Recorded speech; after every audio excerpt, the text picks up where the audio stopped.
Bismillah, elhamdülillah. Həyatın qayəsi ibadətdir.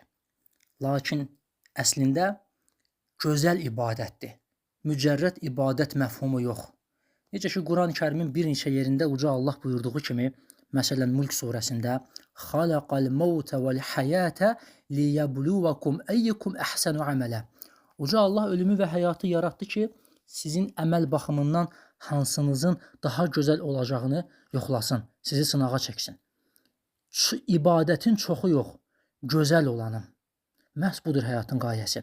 Lakin bunun əksinə olaraq, xüsusən günümüzdə bəzi insanları ibadətdə soyuq, solğun, quru görürsən. Onların ibadətləri ruhsuzdur. Zahiri əhkamlar mövcuddur, lakin ibadətin ruhaniyyəti mövcud deyil. Hansı ki, bu məhz o ibadətin qayəsidir. Bu cür ibadətdə dad yox, zövq yox, şirinlik yoxdur. Həqiqətdə imanın nəticəsi olan əməlin isə məhz dadı və şirinliyi vardır. Dadı və şirinliyi. Məhz bu iki məfhum Peyğəmbərimizdən sallallahu aleyhi və səlləmdən hədislərdə varid olub. O şirinliyi və dadı hiss eləyən insan ibadətdən ayrıla bilmir. Lakin ruhsuz ibadət eləyən insanın əksinə olaraq. Ruhsuz ibadət eləyən insan ibadətdə səbr eləyə bilmir. Bir an öncə ibadəti bitirib ondan ayrılmaq istəyir. Lakin biz Peyğəmbərimizdən sallallahu aleyhi və səlləmdən hansı nümunəni görürük? Döyüşlərin ağır, yorğun, məşəqqətli səfərlərin birindən qayıdarkən düşərgə saldıqları yerdə istirahət etmək üçün namaza durmaq istəyir və deyir ki, bizi namazla rahatlat ey Bilal. Yəni azan ver və namazda rahatlanaq. Ona görə əziz qardaşım, sən də çalış ki, ibadətin, bu təbir caizdirsə, ibadətin sənətini anla. Səni Allahın qəbuluna, huzuruna daxil edəcək ibadəti öyrən. Hər ibadət səni Allahın qəbuluna daxil etmir. Allah edilən hər ibadəti də qəbul etmir. Sən ağlına gələn formada ibadət edib, onu Allaha təqdim edə bilməzsən. Hədisdə deyildiyi kimi, Allah gözəldir, yalnız gözəl olanı qəbul edir. Salih sələflərimiz əməlləri, ibadətləri necə gözəlləşdirmək barəsində düşünüblər və bunun üzərində zəhmət çəkiblər.